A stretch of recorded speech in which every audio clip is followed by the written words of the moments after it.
നല്ല ഉറക്കത്തിന് നല്ല ക്ഷീണം പഠിക്കണം, നന്നായിട്ട് ക്ഷീണിക്കാൻ പഠിക്കണം.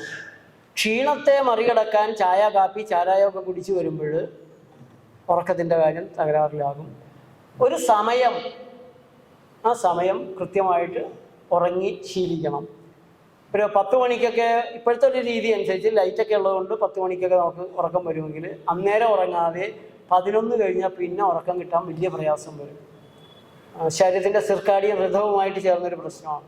അപ്പോൾ നമ്മൾ എഴുന്നേറ്റ സമയം തുടങ്ങി നമുക്ക് പതുക്കെ സ്ലീപ്പ് ഹോർമോൺസ് ഇങ്ങനെ ഡെവലപ്പ് ചെയ്യാൻ തുടങ്ങും. അതേസമയം എനർജി കുറഞ്ഞ് വന്നുകൊണ്ടിരിക്കും. അപ്പോൾ രാത്രിയാകുമ്പോൾ സ്ലീപ്പ് ഹോർമോൺസ് കൂടുകയും സിർക്കാഡിയൻ ഋതത്തിൽ എനർജി ലെവൽ ഏറ്റവും താഴെ വരുമ്പോഴാണ് നമ്മൾ ഉറങ്ങാൻ നിർബന്ധിതമാകുന്നത്.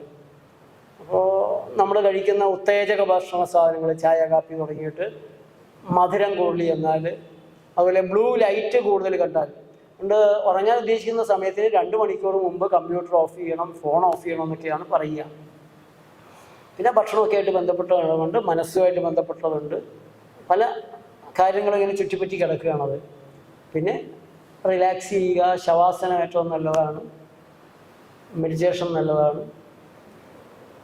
തലയൊന്ന് കഴുകുക, ദിവസവും ഉറക്കത്തിന് പ്രയാസമുള്ളവർ ഒരു 5 നേരം തല കഴുകുക, നിസ്കാരത്തിൻ്റെ സമയങ്ങളിലെല്ലാം തല കഴുകുക ഏറ്റവും നല്ലതാണ്. പാല് നല്ല ഭക്ഷണമാണ്. പാല് കുടിക്കണമെന്നുള്ള ആളുകൾ പാല് കുടിക്കണം, പക്ഷെ സ്വന്തം അമ്മയുടെ പാല് തന്നെ കുടിക്കണം.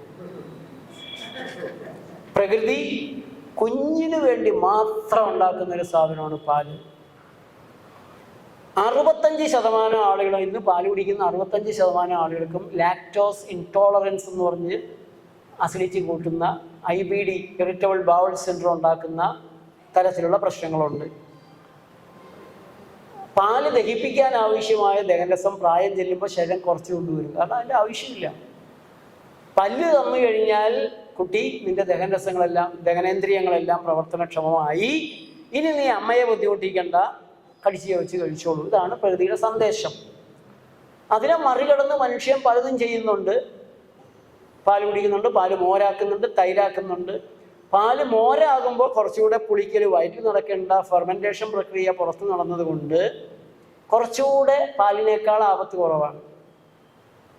തൈരാക്കുമ്പോൾ അത് പ്രോബയോട്ടിക്കായി, പ്രീബയോട്ടിക്കാണ് ശരീരത്തിന് വേണ്ടത്. ബയോട്ടിക് സ്റ്റേജ് അവിടെ ശരീരം ഉണ്ടാക്കേണ്ടതാണ്. പ്രീബയോട്ടിക് പഴങ്ങൾ, ബാക്ടീരിയകളുടെ നേരെയുള്ള ഭക്ഷണമാണ്.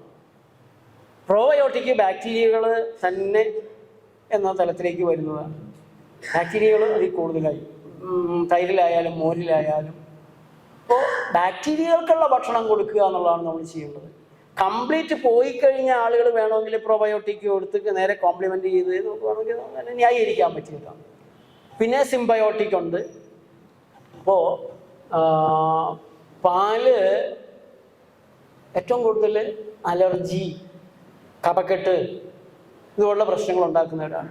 ഇതൊന്നും ഉണ്ടാക്കാത്ത ഒരാൾ, ഒരു കുഴപ്പമില്ലാതെ പാല് കഴിക്കാവുന്ന ആളുകളുണ്ട്.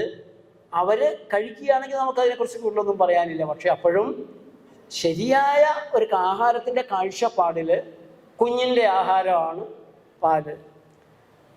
ഒരു ജീവിയും മറ്റൊരു ജീവിയുടെ പാല് കുടിക്കുന്നില്ല. വളർന്നു കഴിഞ്ഞാൽ പാല് കുടിക്കുന്നില്ല. പശുക്കുട്ടി പാല് കുടിക്കും, പാല് തീർന്നു കഴിഞ്ഞ് പുല്ല് തിന്നും. അടുത്ത കൊല്ലം അമ്മയ്ക്ക് വീണ്ടും ഒരു കുഞ്ഞ് ജനിച്ചാൽ ആദ്യത്തെ കുട്ടി പോയിട്ട് ജനിച്ച കുട്ടിയെ തള്ളി മാറ്റി പാല് കുടിക്കുന്നില്ല. ഇതൊക്കെയാണ് അതിൻ്റെ ഒരു ലോജിക്കലായിട്ട് നമ്മൾ കാണുന്ന മറ്റു ന്യായീകരണങ്ങൾ. ഏതായാലും പാലിനെക്കുറിച്ച് ധാരാളം ശാസ്ത്രീയ പഠനങ്ങളുണ്ട്. 60% ശാസ്ത്രീയ പഠനങ്ങളും പാൽപ്പൊടി കമ്പനികളുടെ ഫണ്ട് കൊണ്ട് നടന്നിട്ടുള്ള പഠനങ്ങളാണ്. PCRM എന്ന് പറഞ്ഞിട്ടൊരു അമേരിക്കൻ സംഘടനയുണ്ട്. 17,000 ഡോക്ടർമാരുടെ, അലോപ്പതി ഡോക്ടർമാരുടെ സംഘടനയാണ്. Physicians committee for responsible medicine ഇതാണ് ആ സംഘടനയുടെ പേര്.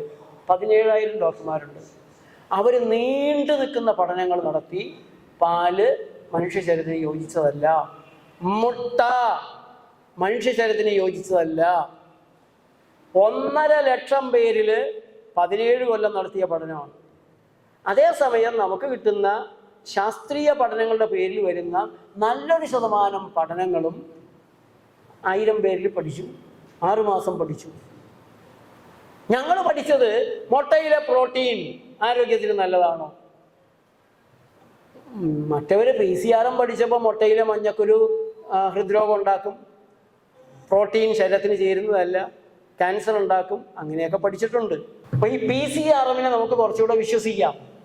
ശാസ്ത്രീയ പഠന റിപ്പോർട്ടുകൾ എന്ന് പറഞ്ഞ് കിട്ടുന്ന നല്ലൊരു ശതമാനം സാധനങ്ങളും ഫാർമസ്യൂട്ടിക്കൽ കമ്പനികളോ നെസ്ലെ പോലുള്ള കമ്പനികളോ മുട്ട കമ്പനികളോ ഫണ്ട് കൊടുത്ത് നടത്തുന്നതാണ്.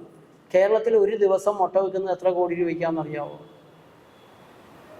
7 കോടി മുട്ടകളാണ് ഒരു ദിവസം കേരളത്തിൽ വിൽക്കുന്നത്. അപ്പോൾ 10 കോടി രൂപ കേരളീയൻ മുട്ടയ്ക്ക് വേണ്ടി ചിലവാക്കുകയാണ് ഒരു ദിവസം. അപ്പം ഈ മുട്ട കമ്പനികൾ എത്രത്തോളം ശക്തരാണെന്ന് ആലോചിക്കണം. ഗവൺമെൻറ്റിൽ നല്ല ഹോൾഡാണ്. ഗവൺമെൻറ്റിൻ്റെ മുട്ട ബോർഡ് അവരുണ്ടാക്കിയിട്ടുണ്ട്. ആ മുട്ട ബോർഡിൽ മുട്ട കർഷകരുടെ പ്രതിനിധികളുണ്ട്.